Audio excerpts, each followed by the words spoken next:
Welcome students. Now we are going to see the conjunction. Already நம்ம last classல நம்ம tense form எப்படி வந்து use பண்ணுறது, have, has எப்படி யூஸ் பண்ணுறது அப்படிங்கிறத past participleலையும் presentலையும் நம்ம பார்த்தோம். இப்போ நம்ம இங்கே என்ன பார்க்க போகிறோம் அப்படின்னா conjunction. Conjunction என்னது? இணைப்பு வாக்கியம். எது? இரண்டு வார்த்தைகளையோ sentence வாக்கியங்களையோ நம்ம இணைக்க பயன்படுத்துறது தான் நம்ம என்ன சொல்கிறோம்னா conjunction சொல்கிறோம். Conjunction means இணைப்பு வாக்கியம். A conjunction is a word that joins two words or sentences. இரண்டு வார்த்தைகளையோ இரண்டு வாக்கியங்களையோ ஒன்றாக இணைக்க பயன்படக்கூடிய வார்த்தைகளை இணைப்பு வாக்கியம் என்றும் இல்லைன்னா conjunction அப்படின்னும் சொல்லலாம். ப்ரீவியஸ் டேர்ம்லேயே நம்ம வந்து ஃபஸ்ட்டு டேர்ம்லேயே நம்ம என்ன பார்த்துருப்போம் அப்படின்னா அண்ட் பட் ஆர் அப்படிங்கிற கன்ஜங்ஷன் வந்து எப்படி ஒரு சென்டென்ஸில் யூஸ் பண்ணுறது அப்படிங்கிறத நம்ம பார்த்துருப்போம். இப்போ அதை ஜஸ்ட் ஒரு ரீகால் பண்ணிவிட்டு கன்ஜங்ஷனை நிறைய இருக்குது, அதில் வந்து இன்னும் ஒரு ரெண்டு எக்ஸ்ட்ரா நம்ம எப்படி யூஸ் பண்ணுறது, அந்த அண்டு பட் ஆரோட இன்னும் பிகாஸ் ஸோ அப்படிங்கிற ரெண்டு கன்ஜங்ஷன் இந்த 5th ஸ்டாண்டர்டில் நம்ம தெரிஞ்சுக்குவோம். அந்த அண்டு பட் ஆர் எப்படி சேர்க்குறதுங்கிறத ஒரு சின்ன ரீகால் பண்ணிவிட்டு அப்புறம் பிகாஸ் ஸோ அப்படிங்கிற ரெண்டு கன்ஜங்ஷனை எப்படி ஒரு சென்டென்ஸில் யூஸ் பண்ணுறதுங்கிறத நம்ம இந்த பார்ட்டில் நம்ம தெரிஞ்சுக்கலாம். ஃபர்ஸ்ட் ஒன் பாருங்கள். He has a pencil days a paper. He has a pencil, அவங்ககிட்ட பென்சில் இருக்குது, பேப்பரும் இருக்குது. அந்த அப்படின்னு வந்துச்சுன்னா அந்த இடத்துல நம்ம என்ன சேர்க்கணுன்னா அண்டு சேர்க்கணும். He has a pencil and a paper, அப்போ அந்த டேஷில் அண்டு ரைட் பண்ணணும். ஓகேவா? அந்த அப்படின்னு வந்தால் அதுவும் இதுவும் அப்படின்னு வந்தால் அந்த இடத்துல நம்ம மறக்காமல் அண்டு சேர்க்க தெரிஞ்சுக்கணும். அப்போ சென்டென்ஸை ஃபுல்லாக மீனிங் கம்பல்சரி தெரிஞ்சுக்கணும். Second one, he has a ball dash not a bat. அவங்ககிட்ட பால் இருக்குது ஆனால் பேட் இல்லை, ஆனால் பேட் இல்லை அப்படின்னு சொல்லும்போது அந்த ஆனால் அப்படின்னு வந்தால் நம்ம அங்கே என்ன சேர்க்கணும்? பட் சேர்க்கணும். He has a ball but not a bat. அப்போ பால் இருக்குது பேட் இல்லைன்னு சொல்லும்போது ஆனாலும் வர இடத்துல நம்ம அங்கே என்ன சேர்க்கணும்? பட் சேர்க்கணும். Next one, do you want apple or pear? உனக்கு இது வேணுமா இது வேணுமான்னு ரெண்டு ஆப்ஷன் கொடுத்து உங்ககிட்ட ஒரு ஆப்ஷன் கேட்டால் இது வேணுமா அல்லது அது வேணுமான்னு கேட்கும்போது நம்ம அங்கே என்ன யூஸ் பண்ணணும்? ஆர் யூஸ் பண்ணணும், அல்லது OR யூஸ் பண்ணணும். Understand students? கீழே பாருங்கள். let us see some more connecting words. இங்கே நம்ம இன்னும் சில கனெக்டிங் வேர்ட்ஸ், அதாவது கன்ஜங்ஷன் வேர்ட்ஸை நம்ம தெரிஞ்சுக்கலாம். ஏற்கனவே அண்ட் பட் ஆர் நம்ம தெரிஞ்சிருக்கோம். அதோட நெக்ஸ்ட்டு நம்ம பார்க்க போகிறது பிகாஸ். பிகாஸ் அப்படின்னா இது என்ன வேர்டு? ரீசன். அதனால் அப்படி நடந்துச்சு, இதனால் அப்படி நடந்துச்சுன்னு நம்ம காரணம் சொல்லுவோம் இல்லையா? அந்த இடத்துல நம்ம என்ன யூஸ் பண்ணணும்னா பிகாஸ் யூஸ் பண்ணணும். ஐ cannot go out because it is raining. என்ன காரணம் என்றால் அதனால் அப்படின்னு நம்ம சொல்கிறோம் இல்லையா? அப்போ அந்த இடத்துல நம்ம என்ன யூஸ் பண்ணணும்னா பிகாஸ் யூஸ் பண்ணணும். ஐ cannot go out, நான் ஏன் வெளியே போகலைன்னா இட் இஸ் ரெய்னிங், மழை வந்ததுனால போகலை அப்படின்னு சொல்கிறாங்க. அதுக்கு காரணம் சொல்கிறாங்க இல்லையா? அந்த நான் வெளியே போகாததுக்கு காரணத்தை நம்ம சொல்கிற இடத்துல நம்ம பிகாஸ் யூஸ் பண்ணணும். மழை பெஞ்சதுனால நான் வெளியே போகலை அப்படின்னு சொல்கிறாங்க. He missed the bus because he came late. அவன் வந்து பஸ்ஸை விட்டுட்டான், ஏன்? அதுக்கு காரணம் என்ன சொல்கிறான்? ஹீ கேம் லேட், அவன் லேட்டாக வந்ததுனால பஸ்ஸை விட்டுட்டான் அப்படின்னு சொல்கிறான். அந்த காரணம் சொல்கிற இடத்துல நம்ம என்ன பண்ணணும்? பிகாஸ் யூஸ் பண்ணணும். தேர்ட் ஒன் பாருங்கள். She did not buy the book because she had no money. அவங்க வந்து புக்கே வாங்கலை அப்படின்னு சொல்லிடுறாங்க. ஏன் வாங்கலை? ஷீ ஹேட் நோ மணி, அவங்கக்கிட்ட பணம் இல்லை அதனால் அவங்க வாங்கலை. அந்த புக்கு வாங்காததுக்கு காரணத்தை பின்னாடி சொல்கிறாங்க. ஃபஸ்ட்டு விஷயத்தை சொல்லிவிட்டு அதுக்கப்புறமா அதுக்கான காரணத்தை சொல்லும்போது அந்த ரெண்டு சென்டென்ஸையும் இணைக்கிறதுக்கு நம்ம என்ன யூஸ் பண்ணுறோம்? பிகாஸ் அப்படிங்கிற ஒரு கன்ஜங்ஷன் வேர்டை யூஸ் பண்ணுறோம். ஓகேவா ஸ்டூடெண்ட்ஸ்? அப்போ பிகாஸ் எங்கே யூஸ் பண்ணணும்? In the above sentences, the words because is used to explain the reason for that first event. First நடந்த ஒரு விஷயத்துக்கு எக்ஸ்பிளைன் பண்ணுறதுக்கு காரணத்தை சொல்கிறதுக்காக நம்ம யூஸ் பண்ணக்கூடிய ஒரு சென்டென்ஸ் தான் பிகாஸ். ஓகேவா? அப்போ காரணம் எங்கே நம்ம சொல்கிறோமோ அந்த இடத்துல ஜாயினிங் வேர்டை நம்ம எதை யூஸ் பண்ணணும்? பிகாஸ்ங்கிற கன்ஜங்ஷனை யூஸ் பண்ணணும். Understand students? நெக்ஸ்ட்டு சோங்கிற ஒரு கன்ஜங்ஷன் வேர்டு எங்கே யூஸ் பண்ணலாம்? Priya was sick. பிரியாவுக்கு நோய்வாய்ப்பட்டாங்க. So she consulted a doctor. அதனால், அப்போ அது காரணத்தை சொல்கிறாங்க. அதனால் அவங்க டாக்டரை போய் பார்க்குறாங்க. Priya was sick so he consulted a doctor. இங்கே என்ன சொல்கிறாங்க? இந்த sentence the word so is used to explain the result of the first event. அதுக்கான காரணத்தையும் பதிலையும் சொல்கிறது, எக்ஸ்பிளைன் பண்ணுறது. இதுதான் பதில் அப்படின்னு சொல்கிறாங்க. பிரியாவுக்கு உடம்பு சரியில்லை, அதனால் டாக்டரை போய் பார்க்குறாங்க அப்படின்னு சொல்கிறாங்க. Second one, he came late. அவன் லேட்டாக வந்தான். So he missed the bus. அவன் லேட்டாக வந்ததுனால பஸ்ஸை விட்டுட்டான்.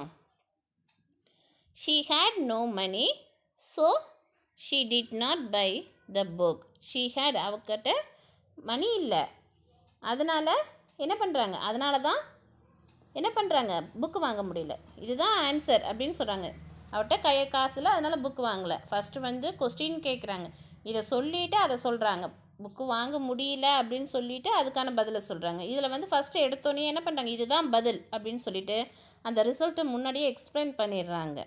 ஃபஸ்ட்டே அந்த இதை சொல்கிறதுனால அப்போ என்ன ஆகுது? அந்த இடத்துல நம்ம என்ன சேர்க்கணுன்னா ஸோ சேர்க்கணும். ஓகேவா?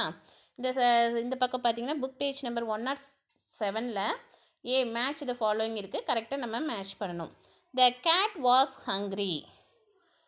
கேட் ரொம்ப பசியோடு இருக்குது. So it ate fish. அப்போ மீன் தின்னதுக்கு காரணம் என்னது? மீன் அதை சாப்பிட்டதுக்கான காரணம் என்ன அப்படின்னா கேட் பசியோடு இருந்துச்சு. அப்போ பதில் சொல்லிட்டாங்க. அப்போ அந்த இடத்துல என்ன வருது?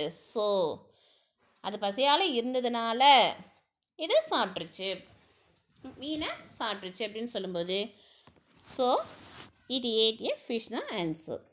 Second one, I was on leave. I was on leave because I had a headache. எனக்கு லீவ் போடுறாங்க. என்ன காரணத்தினால? பிகாஸ் எனக்கு தலைவலியாக இருந்ததுனால, ஹெட்டேக்காக இருந்ததுனால நான் லீவ் போட்டேன். அப்போ பிகாஸ் யூஸ் பண்ணணும். Third one, he was afraid of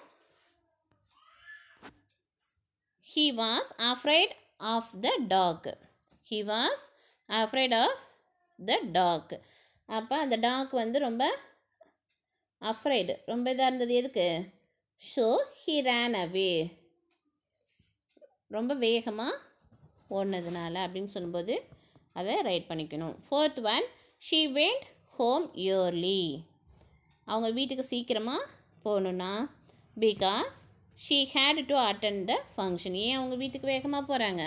ஃபங்க்ஷனை அட்டெண்ட் பண்ணணும் அப்படின்றதுக்காக. அப்போது நீங்கள் நோட் பண்ணி கரெக்ட் பண்ணிக்கோங்க. Second one, fill in the blanks with correct connecting words use பண்ணணும். பிகாஸ் சோவா. First one, he ate 2 chocolate dash he got catch. அங்கே he ate 2 chocolateஸ்னு கொடுத்துருக்காங்க. அப்போ அங்கே என்ன ரைட் பண்ணணும்? ஸோ ரைட் பண்ணணும். Second one, the rat ran fast dash a cat was chasing it. அப்போ அங்கே ரைட் பண்ண என்னது? பிகாஸ் அங்கே அது வேகமாக ஓடினதுனால, எதனால? A cat was chasing it, வேகமாக துரத்துனதுனால அந்த கேட் ஓடிச்சின்னு சொல்லி காரணத்தை சொல்கிறதுனால பிகாஸ் ரைட் பண்ணிக்கணும். Third one, he missed his first days he was sad. எதுக்கு அவன் கவலையாக இருந்தானா? அவனோட பர்ஸ் மிஸ் ஆகிடுச்சு. பதிலை சொல்லிட்டாங்க. அப்போ ஆன்சர் வந்துடுறதுனால அதுக்கு என்ன பண்ணணும்? ஸோன்னு ரைட் பண்ணணும். Fourth one, Tom left the class dash he was sick. Tom கிளாஸை விட்டு போயிட்டான். ஏன்? He was sick. அதாவது ரீசன் முன்னாடி வந்துருச்சுன்னா நீங்கள் ஸோ சேர்க்கணும். ரீசன் வந்து பின்னாடி வந்துச்சுன்னா பிகாஸ் சேர்க்கணும். அதை மட்டும்தான் நீங்கள் நல்லா அண்டர்ஸ்டாண்ட் பண்ணணும். ரீசனை வந்து முன்னாடியே சொல்லிட்டாங்க அப்படின்னா ஸோ சேர்த்துருங்க. ரீசனை வந்து பின்னாடி சொன்னாங்கன்னா அதுக்கு வந்து நம்ம ஸோ சேர்க்கணும். நல்லா உங்களுக்கு அண்டர்ஸ்டாண்ட் ஆகும்னு நினைக்கிறேன். Tom was left the class. Tom வந்து கிளாஸ் விட்டு போயிட்டான். ஏன்? அவனுக்கு உடம்பு சரியில்லை. அப்போ காரணத்தை பின்னாடி தான் சொல்கிறாங்க. அப்போ அங்கே என்ன சேர்க்கணும்? பிகாஸ் சேர்க்கணும். He lost the key. Key வந்து தொலைஞ்சு போயிடுச்சு. He couldn't open the his room. அப்போ அங்கே என்ன சேர்க்கணும்? கீ தொலைஞ்சிருச்சுங்கிற விஷயத்த முன்னாடியே ஃபஸ்ட்டே சொல்லிடுறாங்க. அப்போ அங்கே என்ன சேர்க்கணும்? ஸோ சேர்க்கணும். ஓகே ஸ்டூடெண்ட்ஸ், இப்போ நம்ம கன்ஜங்ஷனில் பிகாஸும் ஸோவும் எப்படி சேர்க்குறது அப்படின்னு சொல்லி நம்ம பார்த்தோம். இப்போ வந்து புக் பேஜ் நம்பர் 80 எடுத்துக்குங்க. இப்போ நம்ம எதை பார்க்கலாம்? சஃபிக்ஸ் வந்து சேர்க்குறத பார்க்கலாம். பேஜ் நம்பர் 80, 81ல் சஃபிக்ஸ் அப்படின்னு சொல்கிறது எப்படி ஜாயின் பண்ணுறது அப்படிங்கிறத பார்க்கலாம். ஹாய் ஃப்ரெண்ட்ஸ், ஐ ஆம் hair to show my magic tricks. Now I take a word, color and the word full. அதாவது கலருங்கிற ஒரு வேர்டையும் ஃபுல் அப்படிங்கிற ஒரு வேர்டையும் எடுத்து ஒரு மேஜிக் மாதிரி பண்ணுற மாதிரி காட்டியிருக்காங்க. To make a new word colourful. கலருங்கிறது வண்ணம், ஃபுல்ங்கிறது நிரம்பி இருக்குது அப்படின்னு சொல்கிறாங்க. ரெண்டையும் சேர்த்தா கலர்ஃபுல்னு ஒரு மீனிங்கான ஒரு வேர்டு கிடைக்கிது இல்லையா? 2 வேர்டை எடுத்து மேக் பண்ணும்போது ஒரு மீனிங்கான ஒரு வேர்டு கிடைக்கிறத தான் நம்ம என்ன சொல்கிறோன்னா மீனிங்ஃபுல்லான ஒரு வேர்டு கிடைக்கும்போது நம்ம அது ப்ரிஃபிக்ஸை சஃபிக்ஸ் அப்படிங்கிற ஒரு வேர்டில் யூஸ் பண்ணுறோம். அதை தான் சொல்கிறாங்க. நம்ம இதை பிரித்து எழுதுகளில் தமிழில் பார்த்துருப்போம் இல்லையா? அந்த மாதிரி தான் இதையும் சேர்க்கணும். சஃபிக்ஸ்னால் like this we can join many words together to form a new words. நிறையா வந்து லெட்டர்ஸையோ வேர்ட்ஸையோ நிறையா ஜாயின் பண்ணி நம்ம புதிய வார்த்தைகளை கண்டுபிடிக்க இதை நம்ம பயன்படுத்திக்கலாம். A suffix is a letter combinations that are fixed at the end of the word. சஃபிக்ஸ்னால் என்னென்னா எண்டிங் வேர்டாக இருக்கலாம், லெட்டராக இருக்கலாம். அதை வந்து காம்பினேஷன் பண்ணி எந்த வேர்டுக்கு எந்த லெட்டர்ஸ் வந்து காம்பினேஷன் ஆகும் அப்படிங்கிறத நம்ம பார்த்து பொருந்தி the suffix add the new meaning the word. புதிய ஒரு வார்த்தைகளை கண்டுபிடிக்கிறதுக்கு பேர் தான் நம்ம சஃபிக்ஸ்னு சொல்கிறோம். அதாவது ஒரு வேர்டு கொடுத்துருப்பாங்க, அது எண்டிங்கில் 2 லெட்டரோ 3 லெட்டரோ நம்ம ஒரு மீனிங்கான ஒரு வேர்டை எடுத்து அதோட ஜாயின் பண்ணி ஒரு புதிய ஒரு மீனிங்கான ஒரு வார்த்தையை உருவாக்குறதுக்கு பேர் தான் சஃபிக்ஸ். அப்போ ஒரு லெட்டருக்கு ஒரு வேர்டுக்கு பின்னாடி சேர்க்கக்கூடிய வேர்டை தான் சஃபிக்ஸ். சஃபிக்ஸ்னால் எங்கே சேர்க்கணும்? பின்னாடி சேர்க்கணும். சஃபிக்ஸ்னால் எங்கே சேர்க்கணும்? பின்னாடி சேர்க்கணும். இப்போ பாருங்கள், லெஸ் அந்த பாக்ஸில் 4 கொடுத்துருக்காங்க. லெஸ், ஃபுல், ஏர், மென்ட் அப்படின்னு கொடுத்துருக்காங்க. இது எங்கெங்கே சேர்க்கணும் அப்படிங்கிறதையும் அவங்க நமக்கு சொல்லியிருக்காங்க. when we add the suffix less is given the meaning without. இப்போ டூத் அப்படிங்கிறத ஒரு வேர்டு, லெஸ் அப்படின்னா அதாவது வித்தவுட்டு, அந்த இடத்துல ஒன்றுமே இல்லை அப்படிங்கிறத தான் நம்ம லெஸ்ன்னு சொல்லுவோம். அந்த லெஸ்ஸுங்கிறதுக்கான மீனிங் தான் இங்கே சொல்லியிருக்காங்க. எதுவுமே இல்லை அப்படிங்கிறது தான் லெஸ். அப்போ டூத்லெஸ், கேர்லெஸ் அப்படிங்கிற கலர்லெஸ் அப்படின்னு நம்ம யூஸ் பண்ணுறோம். அந்த இடத்துல அந்த லெஸ்ஸுக்கான மீனிங் என்ன? இல்லை அப்படிங்கிறது. அப்போ அதை எங்கே யூஸ் பண்ணணும்? கவனம் இல்லை, கலர் இல்லை, பசி இல்லை அப்படின்னு சொல்கிற அந்த இல்லை அப்படிங்கிற வேர்டில் இடத்துக்கு வர இடத்துல இல்லை. அப்போ லெஸ் யூஸ் பண்ணணும். அப்போ பின்னாடி சேர்க்குற லெட்டரும் முன்னாடி இருக்க வேர்டையும் கரெக்டாக மீன் பண்ணி பொறுத்துனா தான் அதை நம்ம சஃபிக்ஸ் அப்படின்னு சொல்கிறோம். இப்போ பாருங்கள், ப்ராக்கெட்டில் இங்கே ஒரு பாக்ஸில் கொடுத்துருப்பாங்க. Tooth less, care less, colour less அப்படின்னு சொல்கிறாங்க. இதுவே ஃபுல் அப்படின்னா என்னது? when we add the suffix full it gives the meaning full of. நிரம்பி இருக்குது அப்படின்னு சொல்லும்போது நம்ம அங்கே என்ன யூஸ் பண்ணுறோம்? நிறைய இருக்குது அப்படின்னு சொல்கிறது தான் ஃபுல்லோட மீனிங். ஜாய்ஃபுல், பியூட்டிஃபுல், கலர்ஃபுல் அப்படி நம்ம சொல்லும்போது ஃபியர்ஃபுல் அப்படின்னு சொல்லும்போது என்னது? நிரம்பி இருக்குது அப்படின்னு சொல்லும்போது நம்ம ஃபுல்லுங்கிற வேர்டை யூஸ் பண்ணுறோம். நெக்ஸ்ட் வந்து ER. ER எங்கே சேர்க்குறோம்? when we add the suffix ER it denotes a person who does the action. அதாவது ஒரு வேர்டு தனியாக இருக்கும், அந்த இதை வந்து ER சேர்க்கும்போது ஒரு பர்சனோட ஆக்ஷனை குறிக்கும். இப்போ வந்து டீச், ஏர், டீச்சுங்கிறது பாடம், ER சேர்க்கும்போது டீச்சர் சேர்க்கும்போது ஆசிரியர். சிங்குங்கிறது பாடல், ER சேர்க்கும்போது சிங்கர் அப்படிங்கும்போது பாட்டு பாடுறவங்க சிங்கர், பாடலாசிரியர், பாட்டு பாடுறவங்களை குறிக்கிறது. நெக்ஸ்ட்டு பெயிண்ட் அப்படிங்கிறது வண்ணம். பெயிண்டர் இஆர் சேர்க்கும்போது பெயிண்டர் அப்படின்னு வந்துடுதா? அப்போ அங்கே என்ன வருது? ஒரு மீனிங்கான ஒரு வேர்டு கிடைக்கும்போது பெயிண்டர் வண்ணம், பெயிண்டர்னா வண்ணம் தீட்டுபவர் வந்துடுதா? அப்போ அந்த இஆருங்கிறது ஒரு பர்சனோட கேரக்டரை குறிக்கிற அளவுக்கு வந்துடுது. இப்போ எந்த வேர்டோட சேர்க்கணும் அப்படிங்கிறத தான் நம்ம கரெக்டாக பொருந்தணும். அப்போ பின்னாடி சேர்க்கணும். சஃபிக்ஸ்னால் எங்கே சேர்க்கணும்? பின்னாடி சேர்க்கணும். நெக்ஸ்ட்டு பாருங்கள், மென்ட் அப்படின்னு கொடுத்துருக்காங்க. Judgement, treatment. அதாவது when we add the suffix meant, it does denotes the name of the action. அவர் என்ன செய்கிறாரு அப்படிங்கிறத நம்ம ஜட்ஜ்மெண்ட், அவர் என்ன தொழில் செய்கிறாரு அப்படிங்கிறத குறிக்கிறதுக்கு பேர் தான். ஒரு பர்சனை குறிக்கிறதுக்கு இஆர் சேர்க்குறோம். அவர் என்ன தொழில் செய்கிறாரு அப்படிங்கிறத நம்ம மென்ட் அப்படிங்கிறத யூஸ் பண்ணுறோம். ஜட்ஜ்மெண்ட். அப்புறம் ட்ரீட்மெண்ட் வந்துடுச்சா? இந்த மாதிரி பின்னாடி சேர்க்குற ஒரு வேர்டு மீனிங்ஃபுல்லாக சேர்க்கும்போது ஒரு மீனிங்ஃபுல்லான ஒரு வேர்டு கிடைக்குது இல்லையா? அதுதான் நம்ம என்ன சொல்கிறோன்னா சஃபிக்ஸ் அப்படின்னு சொல்கிறோம். கீழே பார்த்தீங்கன்னா ஏல பார்த்தீங்கன்னா join the words and write the new word. Dance plus er dancer. Entertain plus ment entertainment. Fear plus ful fearful வந்துடுச்சா? Understand students? நெக்ஸ்ட்டு பியில் பார்த்தீங்கன்னா form new words with approximate. Form new words with appropriate suffixes. இங்கே பாருங்கள் 3 box தனித்தனியாக கொடுத்துருப்பாங்க. இப்போ நம்ம இதை எதை சேர்த்தா ஒரு மீனிங் கிடைக்கும்? Piece full. பீஸ் ஏர் சேர்க்க முடியாது. கரெக்டான வேர்டை கரெக்ட் பண்ணணும். தனித்தனியாக இருக்குது. எதை ஜாயின் பண்ணால் நமக்கு ஒரு மீனிங் கிடைக்கும் அப்படிங்கும்போது நம்ம சேர்க்கணும். Piece full.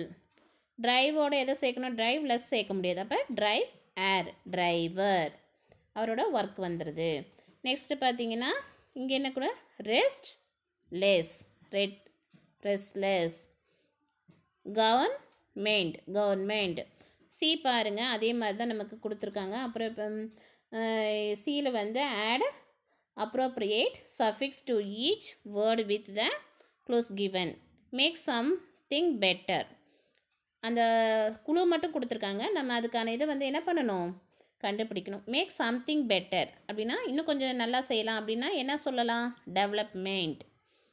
A person one who teach. ஒரு பர்சன் டீச் பண்ணுறாங்கன்னா அவங்க யார்? டீச்சர். Very pretty. ரொம்ப நல்லா இருக்கு, அழகாக இருக்காங்கன்னு சொன்னால் பியூட்டிஃபுல். Having no money. அப்போ பெனிலெஸ். இதை நம்ம நோட் பண்ணிக்கணும்.